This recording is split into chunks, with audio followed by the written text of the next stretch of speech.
오늘은요 마가복음 강해 계속하는데 우리 15장이에요. 1절부터 15절인데 오늘은 본문을 읽지는 않을 거예요.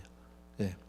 이제 설교 가운데서 여러분이 쭉 본문을 예수님의 그 이 재판에 관한 내용을 조금 짤막하게 제가 이렇게 좀 설명을 여러분에게 해드리고 나서 말씀을 드리려고 합니다. 여러분 말씀을 들으면서 조금 여러분이 마음을 함께 해주실 부분은 오늘 그 재판 과정에서 등장하는 등장 인물들이 있어요. 네. 여러분이 만약에 이걸 영화나 뭐 드라마라고 생각한다면 나오는 사람들이 있잖아. 그 사람들을 중심으로 나중에 조금 말씀을 정리해 드릴 거예요. 그러니까 내용은 예수님의 재판인데, 참고로 예수님이 십자가에 달리시기 전에 6번의 재판을 받으셔요. 근데 그 6번의 재판이 모두 다 불법 재판이에요. 예. 예, 그리고 나서 예수님은 십자가를 지게 되는데, 우리가 아는 대로 겟세마네 동산에서 예수님이 간절히 기도하셨잖아, 그죠? 예, 그때 로마 군인들이 가룟유다와 함께 와서 예수님을 잡게 되죠. 체포합니다. 그리고 이제 끌고 가는데 어디로 처음을 가게 되냐면 안나스에, 안나스에 안나스에게 가서 신문을 받게 됩니다. 그게 첫 번째 심판이에요. 그게 첫 번째 재판, 뭐 이렇게 볼 수 있는데, 안나스라고 하는 사람은 바로 누구냐면 전직 대제사장이에요. 그러니까 지금은 대제사장이 아니고 은퇴한 사람이에요. 그리고 가야바라고 하는 사람, 여러분 이름 들어보셨죠? 가야바는 현직 대제사장인데 가야바의 장인이에요. 예, 그러니까 이 대제사장 가문이죠, 쉽게 말하면요. 예, 그러나 현직은 아무것도 아니에요. 근데 아마 그때 안나스에게로 예수님을 제일 먼저 이렇게 예수님을 끌고 가서 신문을 한 것으로 봐서 안나스는 상당히 그 당시에 영향력이 있는 실세다라는 것을 우리가 알 수 있어요.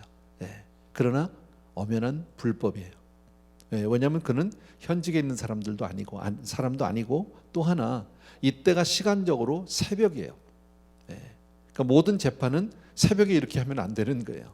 예, 예를 들어서 우리 법정에 가더라도 법정이 뭐 9시에 연다든지 뭐 이런 게 있잖아. 근데 새벽에 지금 한 5시, 6시 그 정도예요. 새벽, 우리식으로 따지면요. 그러니까 이것은 불법이라는 것을 알 수 있어요. 자, 그래서 그 다음에 안나스에게 가서 신문을 받고 난 다음에 어디로 가냐면 가야바에게로, 두 번째 심판입니다. 두 번째 재판이 가야바에게 신문을 받게 되는데, 가야바는 아까 말씀드린 현직 대제사장이긴 하지만 아직 해 뜨기 전이에요. 예, 그러니까 또 공식 재판이라고 볼 수는 없어요. 예. 유대인의 그 규례 가운데는 엄연히 해 뜨기 전에는 모든 재판하는 것을 금하는 규정이 있어요. 그러니까 이것은 분명한 불법이다. 가야바는 예수님이 오니까 그에게 물었던 질문이 있습니다. 네가 하나님의 아들이냐 그리스도냐라고 물었습니다.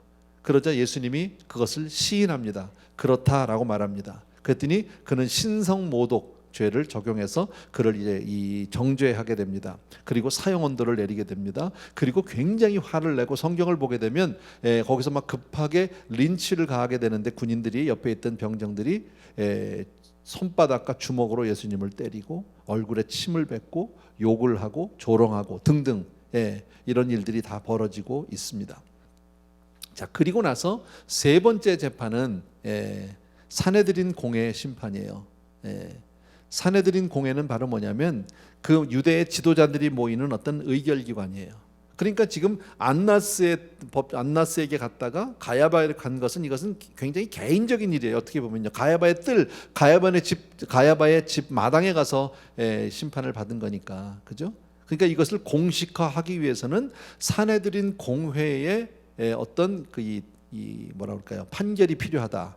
그래서 거기에는 유대 그 종교 지도자들이 70명이 모이게 됩니다.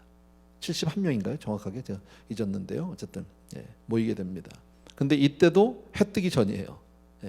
가야바에게서 결정된 그 사형 판결을 공식화하기 위해서 산헤드린 공회에서 이제 그 판결을 받게 돼요. 그게 이제 성경에 나오는데, 오늘 마가복음 15장에는 이 내용은 하나도 나오지 않아요. 그냥 여러분들에게 참고로 제가 말씀을 드린 거고요. 마가복음 15장에 나오는 것은 이제 네 번째부터예요. 그리고 나서 빌라도에게 가서 1차 심판을 받게 됩니다. 빌라도의 1차 재판이 있게 되는데, 왜 빌라도에게로 가야 하느냐면, 조금 이따 얘기할게요. 제가 먼저 나왔는데 죄송합니다. 자, 빌라도에게 1차 심판인데, 이 배경을 여러분이 조금 이해해 주셔야 되는 게 뭐냐면, 굉장히 이상한 사건이 벌어집니다. 이때가 바로 유월절쯤이잖아요, 그죠? 근데 유월절하면 이스라엘 사람들이 예루살렘으로 다 모여서 제사를 지내기 위해서 다 모이게 되는데, 유월절을 지키기 위해서 오게 되는데, 당시 기록을 보게 되면 약 그때 모였던 사람들의 숫자가 약 200만 명 이상이라는 거예요. 평소에보다 한 10배 이상이 많았다는 거죠. 굉장히 많은 사람들로 붐볐을 뿐 아니라 이때 가장 바쁜 사람들이 누구냐면 제사장들이에요. 왜? 제사를 지내야 하니까, 수없이 많은 양을 잡아야 하니까. 그래서 웬만한 사람들은 이때 좀 제사장을 만나자고 이렇게 좀 이렇게 청탁 뭐 해도 좀 만날 수 있을까요?라고 얘기해도 만나 줄 수도 없다는 거예요. 대답도 안 한다는 거예요. 너무 바쁘니까. 근데 이상한 일이 벌어진 게 뭐냐면, 그날 새벽에 그것도 제사장들이 떼거리로 빌라도의 집에 찾아오게 됩니다. 빌라도의 그 법정으로 찾아오게 됩니다. 아직 빌라도는 자고 있었어요. 그런데 와서 부관이 와서 막 두드리면서 지금 좀 나와 보셔야 되겠다고. 왜냐하면 유대 종교 지도자들이 그냥 막 떼거리로 몰려왔다는 거죠. 그러니까 이제 자다 말고 빌라도가 이렇게 일어나서 나가죠. 나가서 봐요. 무슨 일이야? 왜들 이걸 가면 보니까 벌써 이 사람 정치하는 사람이잖아요, 빌라도가. 그리고 똑똑한 사람이거든요. 그러니까 딱 분위기를 보니까 금방 파악이 됐어요. 이게 좀 심각한 일이에요. 보통 일은 아니에요. 근데 보니까 그 많은 그 유대 지도자들 사이에 중간에 한 사람이 딱 서 있는데 보니까, 웬 청년 안에 서 있는데 보니까 이미 벌써 몰골이 많이 상했어요. 매를 많이 맞았어요, 이미요. 많은 고난을 당했다는 것을 한 번에 알아봤어요. 딱 보니까 뭔가 심상치 않은데 별로 자기가 개입하고 싶지 않은 마음이 있었다라는 겁니다. 여러분, 그 내용이 요한복음 18장 29절에서 31절이에요. 이제부터 우리 같이 성경을 천천히 같이 읽습니다. 여러분 같이 천천히 읽어주세요. 시작. 그러므로 빌라도가 밖으로 나가서 그들에게 말하되, 너희가 무슨 일로 그 사람을 고발하느냐? 대답하여 이르되, 이 사람이 행악자가 아니었더라면 우리가 당신에게 넘기지 아니하였겠나이다. 빌라도가 이르되, 너희가 그를 데려다가 너희 법대로 재판하라. 유대인들이 이르되, 우리에게는 사람을 죽이는 권한이 없나이다 하니. 여기까지 보면은요. 자, 어쨌든 많은 유대 지도자들이 막 새벽같이 늑달같이 달려왔습니다. 그래가지고 막 빌라도를 보자고 청하니까 빌라도가 나가서 보니까 많은 사람들이 모였는데 벌써 분위기가 심상치 않아요. 그래서 왜 무슨 일입니까? 도대체 왜들 이렇게 오셨습니까? 라고 물었던 거죠. 그랬더니 하는 대답이 뭐예요? 이 사람 보통 나쁜 사람이 아닙니다. 아주 행악자입니다. 그랬죠? 우리가 이 사람 보통 나쁜 사람이 아니면 여기까지 우리가 끌고 오지도 않았을 겁니다. 근데 말씀드렸듯이 빌라도는 딱 눈치를 보니까 이거 벌써 자기들끼리 유대인들 간의 어떤 종교 문제지, 이게 무슨 뭐 다른 일이 아닌 것 같아서 개입하고 싶어요. 그럼 너희 법대로 해. 너희가 알아서 해. 그건 너희끼리 알아서 하지 뭘 나한테까지 와. 이렇게 얘기한 거예요. 그랬더니 이 사람들 대답이 뭐예요? 우리에게는 사람을 사형할 수 있는 법이 없다는 거예요. 자기는 그런 권한이 없다라는 거예요. 그러니까 이미 죽이려고 마음을 먹은 거죠. 이미 작정을 했단 말이죠. 근데 빌라도는 마음속으로 아무리 봐도 이 일에는 자기가 관여하고 싶지 않은 거예요. 자기 정치적으로 아무런 도움이 되지 않고 오히려 잘못하면 자기가 발목만 잡힐 수 있다, 이런 생각을 했던 것 같아요. 그래서 누가복음 23장 1절과 2절을 보시면은요. 같이 한번 읽을까요? 천천히 또 시작. 무리가 다 일어나 예수를 빌라도에게 끌고 가서 고발하여 이르되, 우리가 이 사람을 보매 우리 백성을 미혹하고 가이사에게 세금 바치는 것을 금하며 자칭 왕 그리스도라 하더이다 하니. 무슨 얘기예요? 빌라도가 나와서 너희끼리 알아서 너희 법대로 처리해 그랬더니 지금 무리들이 거기서 물러나지 않죠. 여기까지 왔으니까요. 뭐라고요? 빌라도에게 끌고 고발하는 내용이 우리가 이 사람을 보니까 우리 백성을 미혹하고 그랬습니다. 여러분, 정치하는 사람들한테 가장 민감한 부분은 바로 대중이에요. 사람들의 관심, 사람들의 지지가 누구에게로 가느냐가 정치인들은 가장 민감한데, 지금 백성을 미혹한다라고 그러니까 빌라도 입장에서는 그냥 넘길 수는 없고, 또 하나는 가이사에게 세금 바치는 것을 금했다. 시저에게 나라의 법 세금을 못 바치게 막았다. 이 사람이 못하도록 했다. 이거 완전 거짓말이죠. 우리 주님은 그렇게 얘기하신 적이 없죠. 성전세 문제로 주님에게 시험을 했던 적이 있어요. 성경에 보면요. 그때 주님이 뭐라고 대답하셨습니까? 가이사의 것은 가이사에게, 하나님의 것은 하나님에게. 세금은 세금대로 내고 너희들 마음은 하나님께로 드려라, 이렇게 말씀했잖아요. 근데 이 사람들은 그걸 왜곡시켜서 가이사에게 세금 바치는 것을 금했다. 그리고 자칭 왕 그리스도라고 한다. 이렇게 얘기를 한 거죠. 그러니까 빌라도가 듣고 그 얘기를 듣고 나니까 이제는 자기가 그냥 모른 척할 수는 없는 거예요. 그래서 이제 예수님을 신문하게 됩니다. 어쩔 수 없이 빌라도는 예수님을 신문하게 되는 내용이 요한복음 18장 33절 이하예요. 예. 이것은 지금 빌라도와 예수님의 독대예요. 여러 사람이 있는 데서 부른 게 아니라 1대1로 부른 거예요. 관정 안으로. 제가 읽을게요. 이에 빌라도가 다시 관정에 들어가서 예수를 불러 이르되 내가 유대인의 왕이냐 이러고 물었어요. 예수님한테 1대1로 물어보는 거예요. 네가 유대인의 왕이냐. 그랬더니 예수께서 대답하시되 이는 내가 스스로 하는 말이냐 다른 사람들이 나에게 대하여 내게 한 말이냐. 무슨 말입니까? 이건 진짜 네가 나를 그렇게 생각해서 네가 나한테 물어보는 거니 아니면 딴 사람 얘기 듣고 물어보는 거니 이렇게 물어보는 거죠. 빌라도가 대답하되 내가 유대인이냐 내가 유대 사람이냐 내가 유대인이냐 그게 왜 무슨 상관이냐 내 나라 사람과 대제사장들이 너를 내게 넘겼으니 내가 무엇을 했느냐 니네 사람들이 지금 나한테 넘겼으니까 내가 물어보는 거 아니야 너 도대체 무슨 잘못을 한 거야 이렇게 물어본 거예요.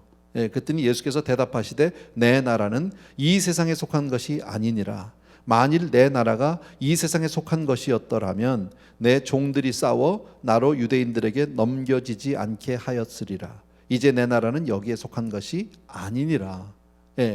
여러분 저와 여러분은 지금 이 내용을 읽으면 이렇게 듣고 읽으면서 이 내용이 이해가 되죠. 이해가 되시면 아멘. 그렇죠. 이해가 돼. 근데 빌라도가 이해가 됐을까요? 전혀 이해 안 됩니다. 오리무중이 무슨 얘기야 도대체. 네가 유대인의 왕이냐 그랬더니 이거 네가 하는 말이냐 뭐 듣고 하는 얘기냐 모르고 그러더니 갑자기 뭐 내 나라는 여기에 속한 게 아니고 그 지금 점점 헷갈리는 거죠. 그러니까 빌라도가 37절에 보면 또 이렇게 얘기하죠.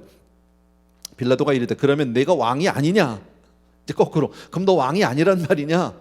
예수께서 대답하시되 내 말과 같이 내가 왕이니라. 또 왕이래요. 내가 이를 위하여 태어났으며 이를 위하여 세상에 왔나니 곧 진리에 대하여 증언하려 함이로라. 무릇 진리에 속한 자는 내 음성을 듣느니라. 뭔 말이야 이거. 빌라도가 그랬다고 마음속으로 지금요 헷갈리기 시작하는 거예요. 38절에 빌라도가 이르되 진리가 무엇이냐 하더라 이 말을 하고 다시 유대인들에게 나가서 이르되 나는 그에게서 아무 죄도 찾지 못하였노라. 지금 유대인들이 하도 나쁜 사람이라고 보통 나쁜 사람이 아니라고 그래서 찾아왔다고 시작해서 빌라도가 예수님 모시고 가서 이렇게 물었는데 점점 자기는 모르겠는데 보니까 별 죄가 없는 거예요. 정치인의 입장에서 볼 때는 뭐 그렇게 큰 죄가 있는 게 아니에요. 가만히 보니까 유대인들 간의 어떤 종교 문제지 이게 종교 분쟁이지 자기가 관여할 일이 아닌 거예요. 아무리 봐도. 그래서 나가서 하는 얘기가 내가 이 사람 신문에 봤는데 아무것도 죄가 없더라 이렇게 얘기를 했다라는 겁니다. 그런데 유대 지도자들이 물러섰을까요? 물러서지 않아요. 그래서 누가복음 23장 5절이에요. 같이 한번 읽읍시다. 시작. 무리가 더욱 강하게 말하되 그가 온 유대에서 가르치고 갈릴리에서부터 시작하여 여기까지 와서 백성을 소동하게 하는지라. 그러니까 지금 이 사람들이 더 한술 떠서 온 유대를 막 소동하게 하고 갈릴리에서부터 와서 여기까지 와서 백성을 막 소동하게 한다고 세상을 시끄럽게 한다고 딱 이랬잖아요. 이 얘기를 듣는데 이 빌라도가 머리가 좋은 사람이거든요. 아까도 얘기했지만요. 뭐가 딱 들었을까요? 이 사람이 이 말을 보는 데서요. 갈릴리라는 말이 딱 들었어요. 자기 귀에. 그래서 6절과 7절을 계속 보면 그 내용이 나와요. 같이 한번 읽읍시다. 시작. 빌라도가 듣고 그가 갈릴리 사람이냐 물어 헤롯의 관할에 속한 줄을 알고 왜냐하면 갈릴리는 자기 소관이 아닌 거예요. 근데 갈릴리에서부터 왔다 그러니까 갈릴리는 헤롯 소관이잖아. 알고 헤롯에게 보내니 그때 헤롯이 예루살렘에 와 있더라. 마침 헤롯도 예루살렘에 유월절을 지키기 위해서 와 있는 거예요. 그러니까 이 문제를 책임 전가를 할 수 있는 거죠. 넘긴 거예요. 이해가 되세요? 빌라도가 얼마나 골이 아팠겠습니까? 이게 자기한테 정치적으로 아무런 도움도 안 되고 까딱 잘못하면 괜히 자기가 정말 봉변만 당할 수 있는데 그리고 이건 뭐 사형을 내릴 만한 사건도 아니고 사람을 보니까 물어보니까 별 죄도 없고 이건 종교 분쟁인데 내가 괜히 유대인들 종교 분쟁에 낄 이유가 없다라는 거예요. 그래서 자기의 이 골치 아픈 문제를 지금 나와서 지도자들은 유대 장로들은 막 난리를 치는데 자기 입장에서는 헤롯한테 갈릴리에서부터라니까 글로 떠넘긴 거예요. 그래서 간 게 5번째 헤롯의 재판이에요. 5번째 헤롯의 재판. 그래서 5번 이게 왔다 갔다 하게 됩니다. 자, 헤롯은 어떤 사람이냐, 여러분? 성경에 보면 예수님이 태어났을 때 2살 아래 아이들을 전부 죽이게 한 그런 사건이 있었죠. 헤롯 왕이요. 그 헤롯 왕의, 여기서 얘기하는 헤롯은 아들이에요. 예, 아시겠죠? 그러니까 아버지 왕, 아들 왕. 예, 헤롯 왕, 분봉 왕이지만 왕이에요. 자, 그런데 왕의 아들로 태어나서 지금 왕을 할 정도면 뭐 교육 많이 잘 받았겠죠. 그리고 기록에 의하면 헤롯이 굉장히 똑똑한 사람이랍니다. 뭐 정치하고 그렇게 이 어떤 한 그 지도자의 위치에 있는 사람이 멍청할 수는 없겠죠. 머리가 좋겠죠. 거기다가 굉장히 정치 수완도 좋은 사람이고요. 또 건축을 굉장히 많이 했답니다. 그때. 예. 그죠? 그러니까 뭐 인기도 좋았겠죠. 그런데 한편 이 사람에게 약점이 뭐냐면 이 사람은 개인 사생활이 아주 지저분한 사람이에요.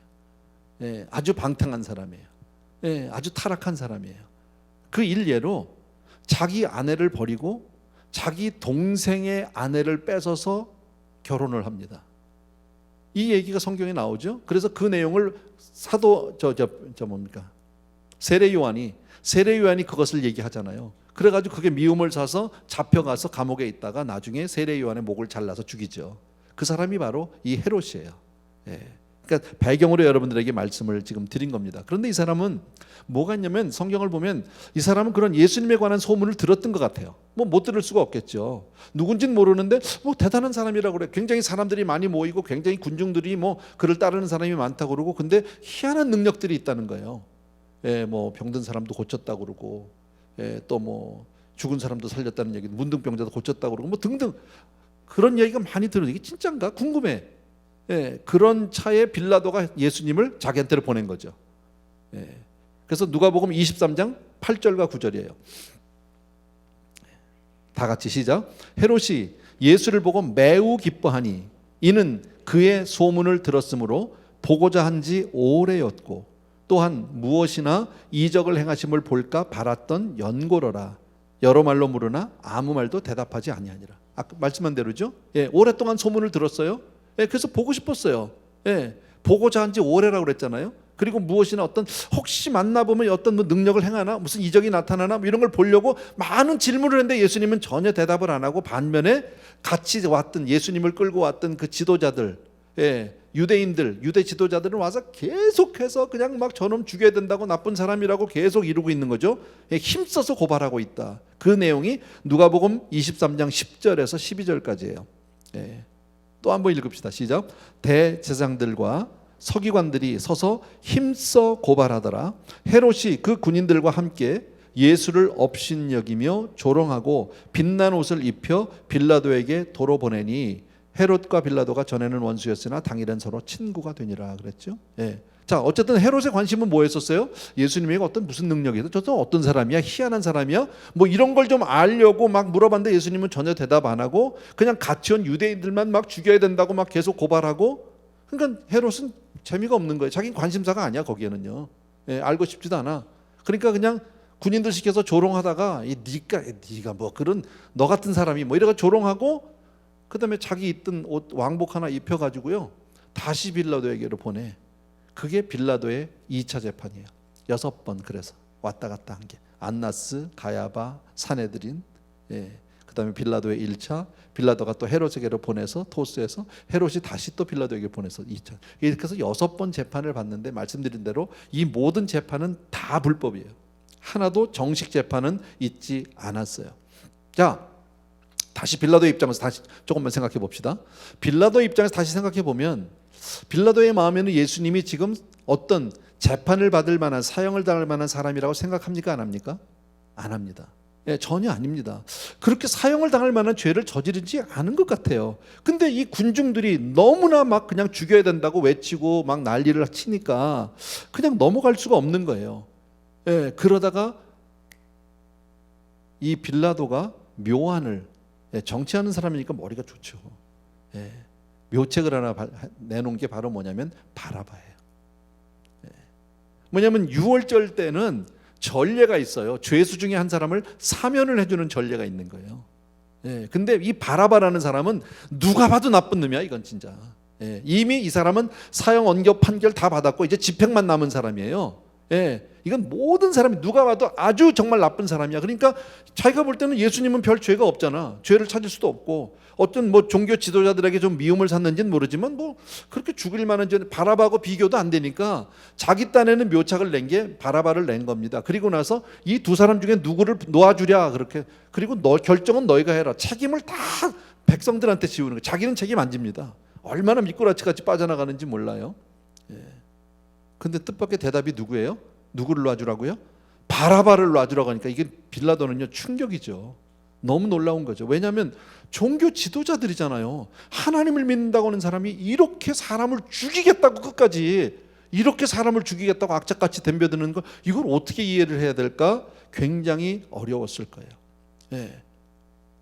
그런데 정말 자기가 봤을 때는 애매한 사람 괜히 죽일 이유가 없는데 자꾸 죽이자고 그러니까 유대인들은 그때 그 말 듣고 죽이기도 뭐하고 안 죽일 수도 없고 그래서 내놓은 또 하나의 방책이 뭐냐면 예수님을 채찍질하는 거예요. 우리가 알지만 로마 시대 때 쓰는 그 채찍은 그 채찍 끝에 막 쇠방울 같은 거 갈고리 같은 게 있어서 한 번 치면 막 살점이 뚝뚝 떨어진다고 그러잖아요. 그걸 40대나 치면요 거반 죽어요. 왜 그렇게 했느냐면요 왜 그런 거 있죠. 막 죽여라 하는데 가서 막 실제로 막 때리고 나면 사람들이 그 모습을 보고 나면 마음이 됐다 저만한 문제 됐다 그냥 뭐라 가자 이렇게 될 거라고 생각했던 거예요. 자기 생각에는요. 그래서 고민하다가 어쨌든 그렇게 예수님을 잔인하게 매질을 해서 반쯤 죽여놓으면 유대인들이 물러설 줄 알았는데 웬걸요? 그렇지 않아요. 여러분 그 내용이 또 요한복음 19장 1절에서 6절까지 있어요. 제가 천천히 읽을게요. 이에 빌라도가 예수를 데려다가 채찍질 하더라. 군인들이 나무 가시로 관을 엮고 그의 가시나무로 죄송합니다. 관을 엮고 그의 머리에 씌우고 자색 옷을 입히고 앞에 가서 이르되 유대인의 왕이여 평안할지어다 하며 손으로 때리더라. 빌라도가 다시 밖에 나가 말하되 보라 이 사람을 데리고 너희에게 나오니 이는 내가 너희에게 아무 죄도 찾지 못한 것을 너희로 알게 하려 함이로라 하더라. 이에 예수께서 가시관을 쓰고 자색 옷을 입고 나오시니 빌라도가 그들에게 말하되 보라 이 사람이로다. 끝까지 베드로는 이 사람에게 죄를 찾지 못했다고 하잖아요. 근데 어쨌든 채찍질을 해서 너희들이 하도 그러니까 쳤어. 그리고 막 그 생각해 보세요. 그렇게 해서 매를 맞고 나온 예수님의 모습은요 온몸이 피투성이 피범벅이죠. 그죠? 아마 서 있지도 못했을 겁니다. 몸을 가눌 수도 없었을 겁니다. 그런 예수님에게 그 가시관을요 머리에다 꽉 찔러 누르면은 온 얼굴에서 완전히 피범벅이 되는 거죠. 자, 여러분 그런 모습을 우리 눈앞에서 직접 봤다가 한번 생각해 보십시오. 웬만한 사람 같으면 거기서 아우 징그럽다 그만. 그 처참한 모습을 보면 아마 이쯤에서 물러서리라고 생각했는데 유대인들은 끝까지 물러서지 않아요. 참 지독한 거죠. 대제사장들과 아랫사람들이 예수 보고 소리 질러서 십자가에 못 박아서서 십자가에 못 박아서서 계속 그러는 거죠, 여러분.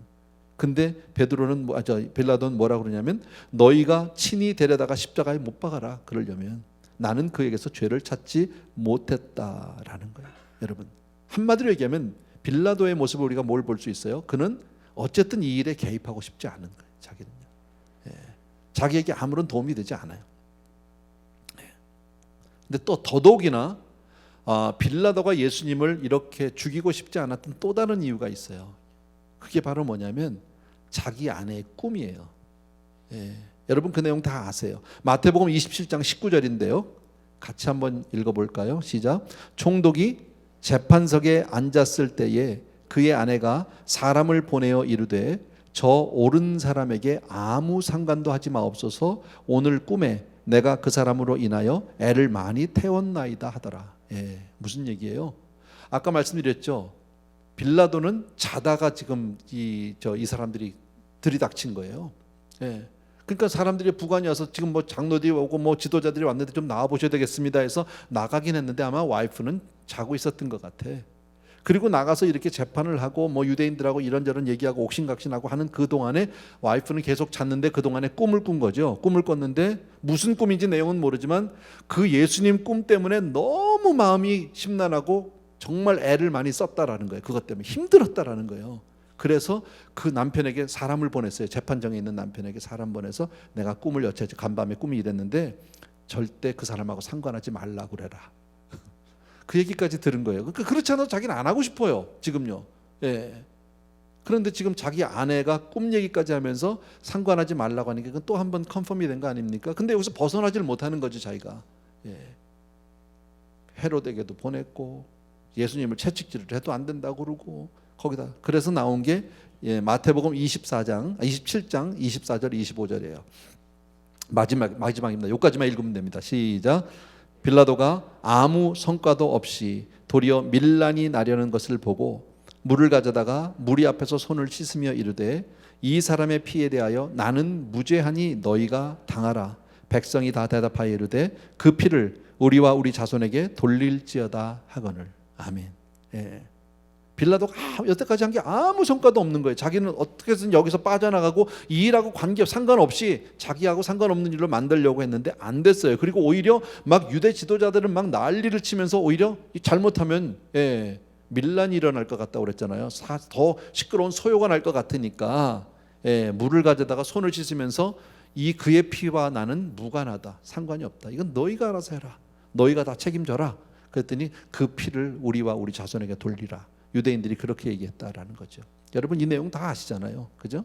자, 이 내용을 예수님의 6번의 재판의 내용을 우리가 같이 지금 간단하게 이렇게 좀 살펴보았어요. 그 배경들을 제가 조금 설명을 해드렸는데 그리고 나서 이제 빌라도는 예수님을 십자가에 못 박게 내어주죠. 그리고 이제 십자가를 지시게 되는데 자, 오늘 저와 여러분이 함께 잠깐 생각해 보고 싶은 것은 이제부터예요. 이제부터 생각해 보고 싶은 내용은 지금 이 재판의 과정에 있었던 주변의 사람들이에요. 오늘 등장인물을 제가 아까 생각해 보라고 그랬잖아요. 첫 번째 나온 등장인물이 누굽니까? 빌라도를 우리가 먼저 생각해 볼 수 있어요. 여러분, 자, 우리가 신앙생활 하다가 여러분 생각해 보세요. 우리가 신앙생활 하다가 주님의 음성을 한번 듣고 싶다 그러시는 분 아멘. 아멘이죠. 정말 꿈속에서라도 나와서 주님이 나를 한번 만나 주시면 좋겠다 원하시면 아멘. 그죠? 우리가 신앙생활하면서 주님을 한번 만난다는 것은 엄청난 축복이죠. 정말 우리가 그렇게 간절히 소원하는 건데 빌라도는 지금 전혀 상상도 하지 못했고 생각지도 않은 때에 예수님이 그냥 자기에게 찾아왔어요. 천국이 통째로 들어와 버렸어. 그렇잖아요. 자기 자고 있는데 지금 유대인들이 막 끌고 왔지만 어쨌든 예수님이 누굽니까? 그분이 천국 아닙니까? 그분 자신이 자기에게 찾아왔어요. 다시 말씀드리면 이건 엄청난 축복의 기회죠. 그때 예수님을 영접하면 그는 하나님의 자녀가 될 수 있는 놀라운 복을 받을 수도 있었어요. 그런데 이 복을 놓쳤을 뿐 아니라 인생 최악의 정말 그 저주의 기회로 삼아버리고 말았다라는 거예요. 근데 지금도 세상에는 이런 사람들이 많이 있습니다. 여러분, 전도자들이 복음을 들고 갑니다. 가서 이렇게 해서 예수 믿으세요. 제 얘기 좀 들어보실래요? 하고 쭉 얘기를 할 때 그 말씀을 잘 듣고 잘 받아들이면 그는 그날 정말 천국을 얻고 영생을 얻는 놀라운 복을 얻게 되는 줄로 믿습니다. 그런데 그분을 거절해버리고 내쫓아버리면 어떻게 됩니까? 자기에게 찾아온 복을 그냥 한 번에 날려버리는 사람이 되고 만다라는 겁니다. 말씀드린 대로 이 빌라도는 머리가 참 좋은 사람이고 정말 훌륭한 정치인이고 상황 판단이 빠른 사람입니다. 예수님과의 대화를 통해서 신문을 하면서 예수님에게 죄가 없음을 그는 분명히 알았습니다. 그런데 그는 양심을 팔아버립니다. 그리고 십자가에 내어줍니다. 예수님이 죄가 없는 분이라는 것을 빌라도가 너무너무 잘 알고 있는데 왜 그랬을까요? 왜? 자기에게 자기 정치 생명에 손해가 될까 하여. 사람들이 자기에게 반대를 할까 봐. 그래서 무리의 의견들을 그냥 받아들여서 예수님을 십자가에서 내주고 있다라는 겁니다. 여러분, 정치하는 분들이 그렇겠죠. 자기에게 이익이 된다면 얼마든지 하겠지만 자기에게 손해가 된다면 조금 더 움직여주지 않는 게 바로 그분입니다. 또 그는 얼마나 그 책임을 회피하기 위해서 여러 번 아까 우리 같이 좀 살펴봤지만요, 진리를 버린 사람이에요. 책임 회피 때문에. 아까 말씀드린 대로 예수님을 헤롯에게도 보냈고요. 또 바로 바라바를 채찍질한 다음에 바라바를 풀어주기도 했고요. 등등. 이런 얘기들 아까 무리들 앞에서 손을 씻으면서 책임을 회피하고 책임을 전가했던 것도 우리가 볼 수 있어요. 여러분, 한마디로 빌라도는 어떤 사람이냐? 하나님도 진리도 복음도 십자가도 살면서 자기에게 손해가 될 것 같다면 다 버리는 사람이에요. 여러분, 세상에는 이런 사람들 많이 있어요. 빌라도와 같은 사람이라고 볼 수 있어요. 두 번째 우리가 살펴봤던 사람은 또 하나는 헤롯이에요. 말씀드린 대로 이도 역시 똑똑한 사람이고 좋은 배경에서 자랐고 태어나고 좋은 교육을 받은 사람입니다. 그는 성공했고 힘도 있고 권력도 있고 정말 재물도 많이 있는 사람입니다. 그런데 그는 그 많은 것을 이용해서 뭘 했습니까? 자기 일신의 타락과 쾌락을 위해서, 방탕을 위해서 그 모든 것을 사용하고 있었다라는 겁니다. 여러분, 세상에는 그런 사람들이 제법 있어요. 자기의 성공과 자기의 어떤 권력과 자기의 재물과 이 모든 것을 이용을 해서 그리고 자기가 이 세상에서 정말 사치와 허영, 쾌락과 방탕, 육신의 정욕, 안목의 정욕, 이생의 자랑을 위해서 그 모든 것을 사용하고 있는 사람이 있어요. 한 의사가 있었어요. 낮에는 병원장이에요. 근데 밤에는 이술집 저술집 이 여인 저 여인의 품을 찾아 헤매는 그런 사람이 있었어요. 저에게 상담이 왔어요. 그분이 상담을 한 건 아니고요. 그분의 아내가 상담이 왔어요. 도와주고 싶었지만 제가 가서 그 의사에게 가서 얘기한다고 해서 제 말을 들어줄 것 같지 않았고요. 또 하나 내가 그분이 뭐 어디 가서 놀았는지 나는 알 수는 없어요. 어쨌든 가정이 위기 가운데 있었고 너무 많이 힘들었어요. 어떻게 그분에게 내가 상담할 수 있을까 심히 고민했어요. 오래전 얘기인데요. 그러다가 그분에게 편지를 썼습니다. 아무개 선생님, 정말 의사 선생님이 되기도 너무 어렵지만 정말 그 되는 과정이라든지 아무나 될 수도 없고 머리도 좋고 공부도 잘하고 또 그렇게 많은 자기 훈련과 희생이 있었기에 오늘의 이렇게 유명한 의사가 되신 것 같다고. 그래서 많은 사람들이 그렇게 존경하고 의사 선생님들을 또 거기에 대한 어떤 그 이 보상도 받아서 경제적으로도 그렇게 여유 있게 이렇게 사신다고 정말 고맙다고 그랬어요. 거기에 대해서. 그런데 너무 죄송한데 지금 의사 선생님이 이렇게 개인적으로 이런 어떤 방탕함 이런 것들이 있다는 이야기를 들었다. 나는 뭐 사실을 확인할 수는 없지만 어쨌든 이로 인해서 괴로워하고 아파하는 가족들이 있다. 힘들다. 근데 제가 이렇게 물어봤어요. 의사가 되기 위해서 분명히 남들을 놀 때 놀지 못하셨을 거다. 공부하느라고. 남들 잘 때 잠을 줄여가면서 그 어려운 공부를 하셨을 거고 의과대학을 다니면서도 정말 두 다리 뻗고 잠 한 번 못 잤을 거고 그 다음에 인턴, 레지던트, 펠로우를 지나서 전문의가 되고 그리고 오늘의 자리에 있기까지 수많은 노력을 했을 것이다.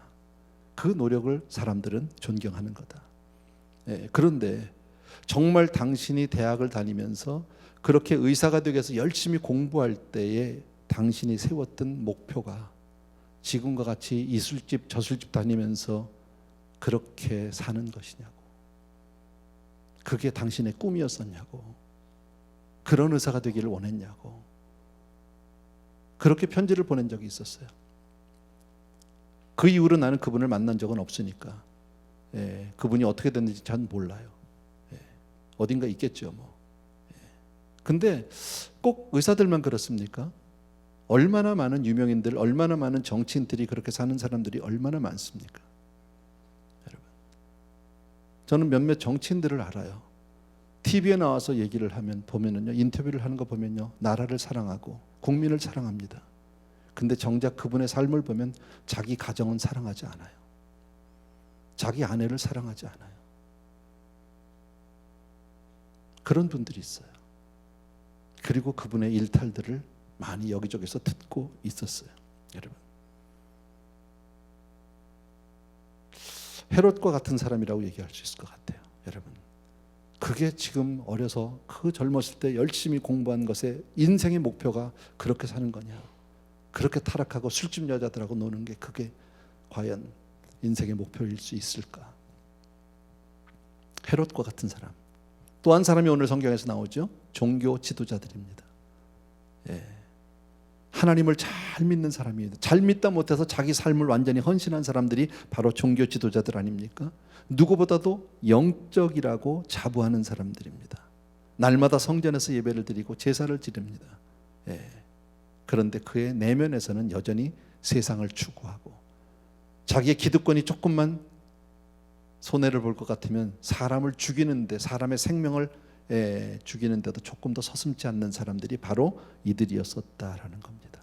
여러분, 저는 이게 이 당시에 이분들만의 이야기는 아니라고 생각해요. 빌라도와 같은 모습, 헤롯과 같은 모습, 종교 지도자와 같은 모습이 비단 이들의 문제만은 아니라 바로 우리들의 문제일 수 있어요. 여러분, 요즘의 교계 지도자들은 어떨까요? 정말 많은 교계 지도자의 한 사람으로서 정말 죄송한데, 여러분, 얼마나 많은 목사님들이 있고 얼마나 많은 지도자들이 있는지 모르는데, 여러분 정말 이 시대에 여러분이 믿고 따를 만한 지도자가 있나요? 여러분에게. 그건 여러분 스스로가 물어보셨으면 좋겠어요. 여러분, 처음 목회를 시작할 때, 신학교를 졸업하고 삶을 헌신하고 교회를 개척하거나 청빙받아 갔을 때 헌신적이지 않은, 사명감에 불타오르지 않는 목사는 아무도 없어요. 목숨 걸고 해요. 맞아요. 그런데 그러다가 혹시 좀 유명세를 타기 시작하고, 혹시 교회가 좀 부흥이 되고 교계에 힘이 생기고 알려지기 시작을 하게 되면, 그들이 추구하는 것은 세상 사람들과 거반 다르지 않더라고요. 그렇게 유명해지면, 그렇게 처음 시작할 때는 누구보다도 헌신적으로, 누구보다도 희생적으로 주님 앞에 정말 모든 것을 걸고 사역했던 그들이 조금 유명해지고 힘이 생기고 알려지고 조금 높아지기 시작하면 좋은 차 타려고 그래요.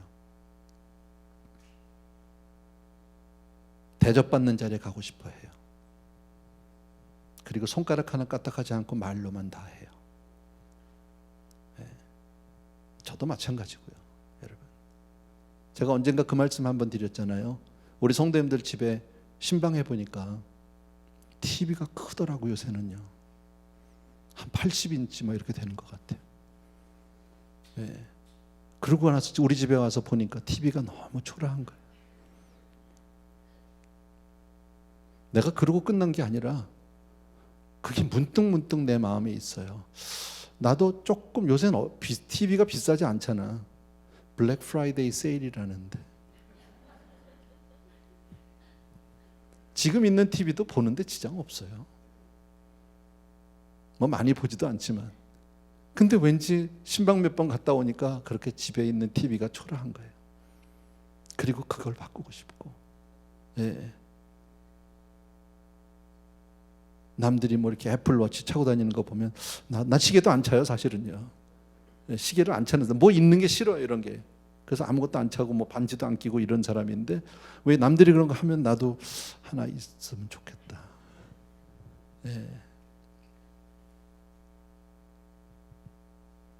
그죠? 그게 저더라고요. 언젠가 한번 여러분들에게 소개한 글인데 한 번 더 소개하고 싶어서, 이어령 전 장관께서 쓰신 글이에요. 이어령 교수가 쓴 글인데 제목은 이래요. 개신교 밖에서 보는 교회. 읽어드릴게요. 천천히요. 도마가 예수 부활의 증거로 요구한 것이 바로 고난의 흔적이었고, 그죠? 도마가 제자들이 가서 뭐, 너 예수님 손에 못자국 봤어? 부활한 주님 봤다고 제자들이 그러니까, 손에 못자국 봤어? 허리에 창자국 봤어? 이러고 덤볐잖아요. 그러니까 도마가 예수 부활의 증거로 요구한 것이 바로 고난의 흔적이었고, 예수님이 부활의 증거로 도마에게 보여주셨던 것 또한 고난과 아픔의 상처였습니다. 교회가 세상에 보여주어야 할 증거가 바로 이것입니다. 진리 때문에 고난당한 흔적, 시대의 아픔에 동참한 상처 자국, 세상을 살리기 위해 스스로 감수한 희생의 흔적. 그러나 오늘날 교회는 이러한 흔적과 자국을 보여주지 못하고 있습니다. 교회가 이 세상을 향하여 보여주는 것이라고는 집단화된 이기심, 거대한 야망, 그리고 세속화된 성공주의와 출세주의 뿐입니다. 이것은 예수 그리스도가 보여주셨던 증거가 결코 아닙니다. 누구든지 나에게 예수 그리스도가 인류를 위해 당하셨던 고난의 상처와 아픔의 흔적을 보여줄 수 있는 교회를 소개해 주십시오. 그러면 나는 그 교회 교인이 되겠습니다. 구구절절이 마음은 맞잖아요. 그죠? 여러분, 저는 참 감사하게 하나님의 은혜 가운데 이제껏 신앙생활을 해오면서 한 번도 싸우는 교회에 있어 보지 않았어요. 제가 있는 교회는 항상 부흥하는 교회였었어요. 은혜가 넘치는 교회였었어요. 하나님이 주신 나는 은혜라고 생각해요. 복이라고 생각해요. 근데 정말 안타깝게도 우리 주변에는 왕왕 분쟁하는 교회들의 소식을 가끔 듣게 돼요. 여러분, 네. 교회 안에서 싸우게 되면 이런 말이 있어요. 한쪽은 하나님의 이름으로 싸우고 한쪽은 그리스도의 이름으로 싸운답니다. 명분은 다 그럴듯합니다. 그런데 정작 그 싸움의 내용을 깊이 들어가서 보면 결국 그들이 싸우는 내용은 교회의 재산 싸움입니다. 여러분, 돈 없는 교회가 싸우는 것을 보신 적이 있나요? 돈이 없는 교회에서 분란이 생기면요, 그냥 갑니다. 안 싸웁니다. 딴 교회 가면 됩니다. 교회 떠나면 됩니다. 재산이 있으면 싸웁니다. 그래서 저는 교회 개척 때부터 누누이 이런 말씀을 드려왔어요. 정말 우리 교회 내에서 이런 싸움은 없어야 되겠지만, 만약에 우리 교회 내에 싸움이 있다면 우리 하나 내규를 정하자. 교회에 만약에 분쟁이 생기면 교회 재산 전체를 교단에 헌납하고 싸우려면 싸우자. 그랬거든요. 근데 교단도 안 되겠더라고. 교단도 싸워. 그래서 제가 그러면 국가에다가 뭐 캘리포니아 정부에다 할까? 뭐 이런 생각도 했어요. 그래서 제가 우리 성도님 중에 변호사님이 계셔서 상담도 했어요. 이거 어떻게 좀 이거를 명문화 시킬 수 있는 방법이 없을까요? 이거를.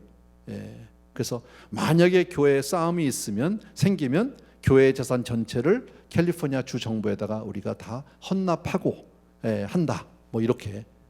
그래서 그걸 교회 우리 내규를 하나 만들면 되잖아요. 그래서 공증을 하면 안 될까요? 그랬더니 가만히 들어보시더니 안 된대요. 왜 안 되느냐? 만약에 그게 알려지면 바깥에서 싸움꾼을 집어넣어서 싸움을 할 거래. 교회가 싸움만 하면 재산은 글로 가니까. 그래서 그것도 안 되겠더라고. 뭐 난 방법은 모르겠어요. 어쨌든요. 그게 세상이에요. 그게 교회고요. 여러분, 인간이 그래. 마지막으로 오늘 한 분을 더 우리가 보고 싶은 것은 예수님이에요.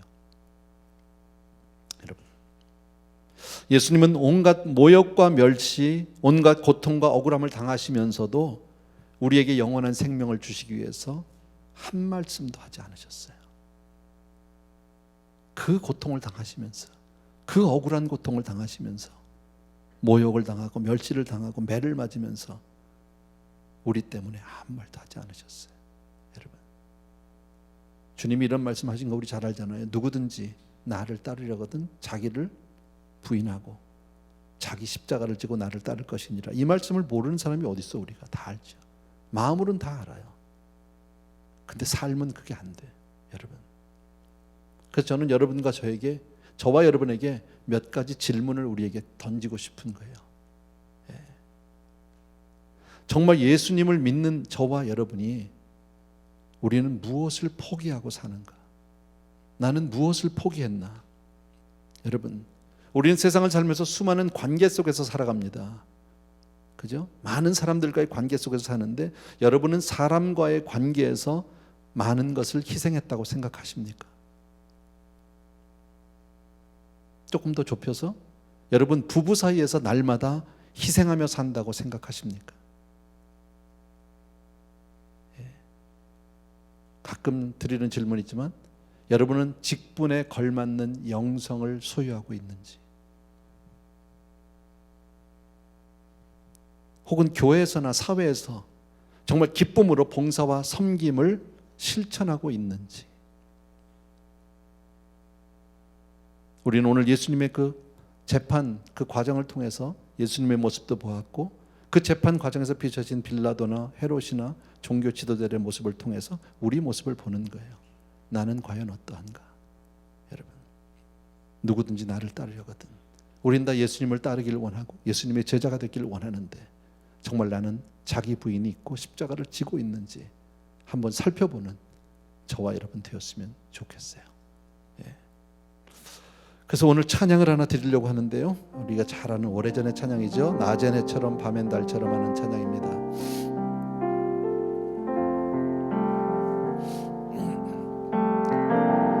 낮엔 해처럼 밤엔 달처럼 그렇게 살아가는 순 없을까?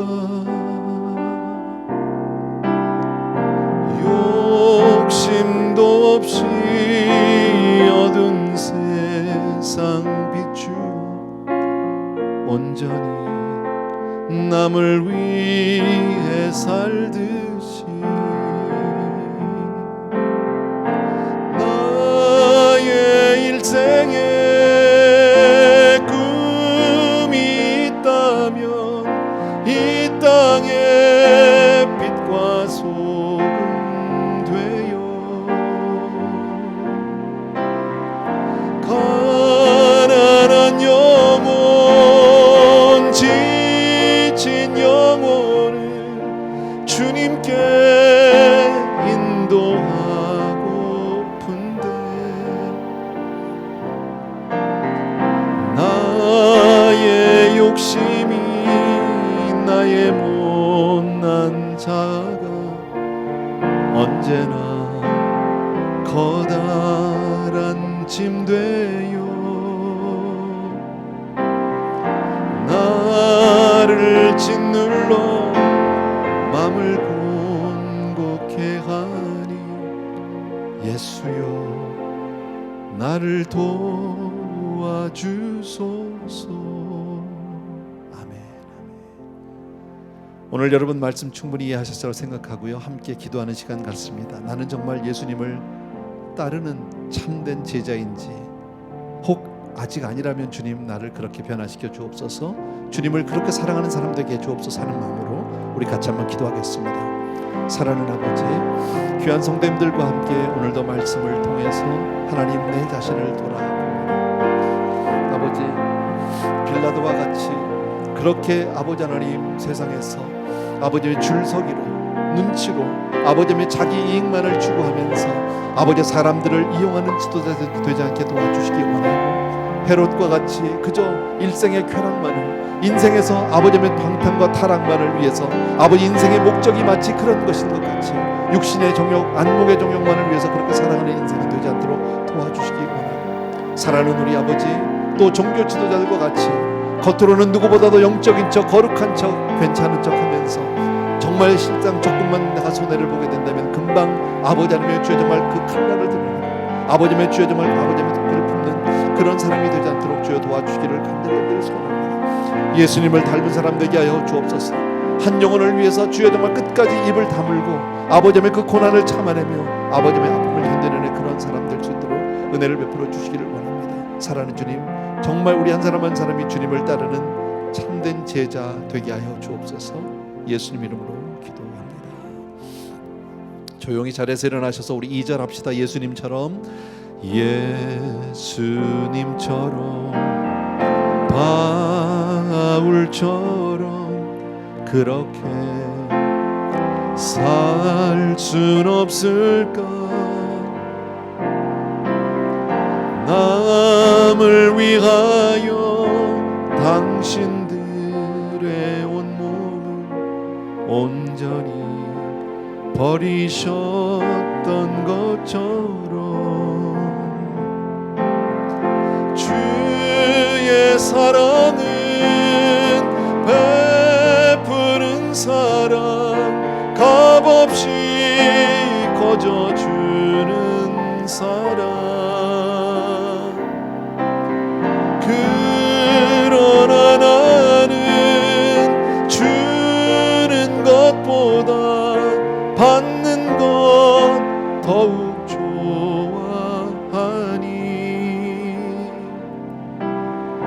나의 입술은 주님 닮은 듯하나 내 맘은 아직도 추하여 받을 사랑만 계수하고 있으니 예수여 나를 도와주소서. 아멘. 사랑하는 주님, 정말 주님의 참된 제자 되기 원합니다. 마음으로는 순교도 하고 선교도 가고 마음으로는 헌신하지 못할 것이 없는데 실상 내 삶을 보면 얼마나 내 중심적이고 세속적일 때가 많았는지 모릅니다. 사랑하는 주님, 정말 우리가 주님의 참된 제자들에게 그렇게 우리에게 은혜를 베풀어 주옵소서.